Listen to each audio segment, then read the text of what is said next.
After I finished high school, I was eager to help support my family. My father and older brother both worked hard, but our income still fell short of covering our expenses.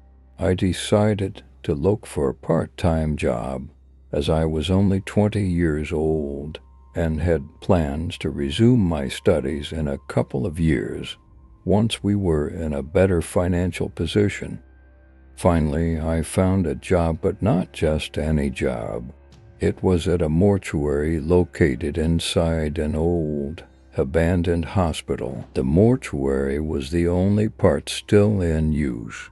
Another hospital would occasionally send bodies there, but the rest of the building was empty and eerily silent. When they called me in for the interview, they warned me, "You'll be working alone in a deserted hospital.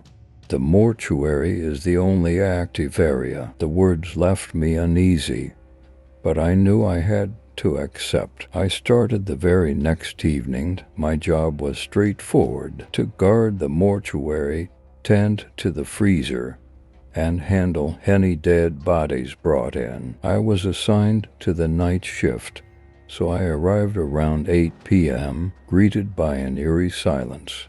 The whole hospital was shrouded in darkness except for the mortuary area, which was dimly lit.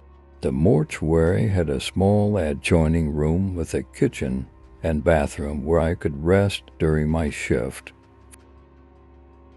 My duties included preparing and storing bodies in the freezer.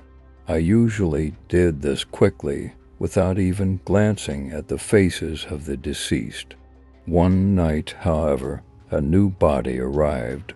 It was a young woman, and something inexplicable compelled me to lift the sheet and look at her face.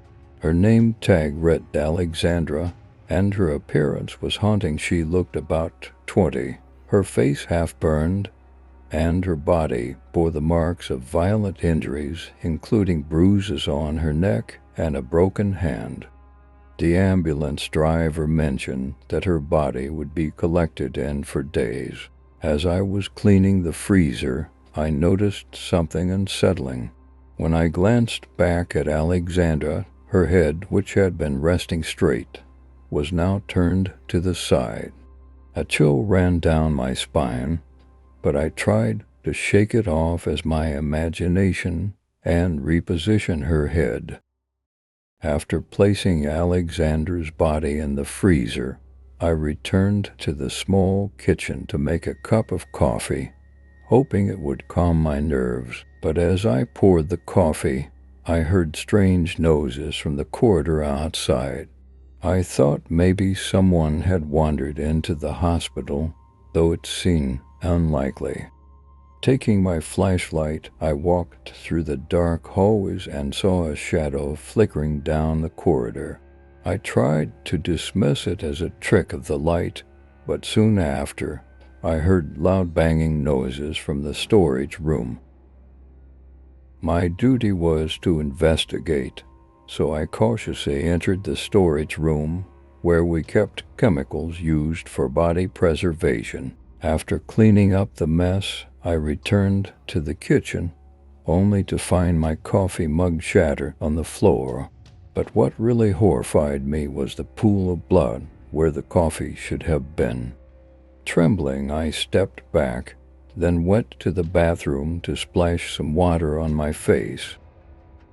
When I looked up in the mirror, I saw Alexandra behind me, her burned face looming inches from mine. I screamed, spun around, but no one was there. I ran back to my room and huddled under the blanket, desperate for the night to end. But then I heard a faint, pleading voice from outside the door, whispering, "Please help me." Summoning all my courage, I grabbed my flashlight and stepped out, intent on checking if someone was truly in danger. A trail of blood, as if someone had been dragged, led me back to the mortuary. The red line extended right to Alexandra's freezer. The lid was slightly ajar, and suddenly alarms blared. The freezer's temperature had dropped drastically. I hurried to reset the alarm, but just as I did, the electricity cut out, leaving me in total darkness. Alexandra's body was floating in the air beside a ghastly figure, a woman with jet black hair reaching down to her feet, her fingers twisted like gnarled branches with long, sharp nails. The spirit turned to reveal Alexandra's face again, burned and contorted. Frozen with terror, I backed away slowly before turning and running down the dark corridor, hoping to escape. My only exit was the hospital's main gate, but when I looked toward it, they were already there, hovering in the air, blocking my path. With no choice, I gathered all my remaining strength and charged toward the gate. Somehow, I managed to break through and run onto the deserted street, but in my blind panic, I tripped over something and fell hard to the ground, blacking out. When I woke up, I found myself in a hospital bed, surrounded by my family. I told them the entire story, and they informed the hospital owner. The owner took my experience seriously. When they investigated the mortuary, Alexandra's body was still there, and the broken mug and shattered chemicals bore testimony to the horror I had endured.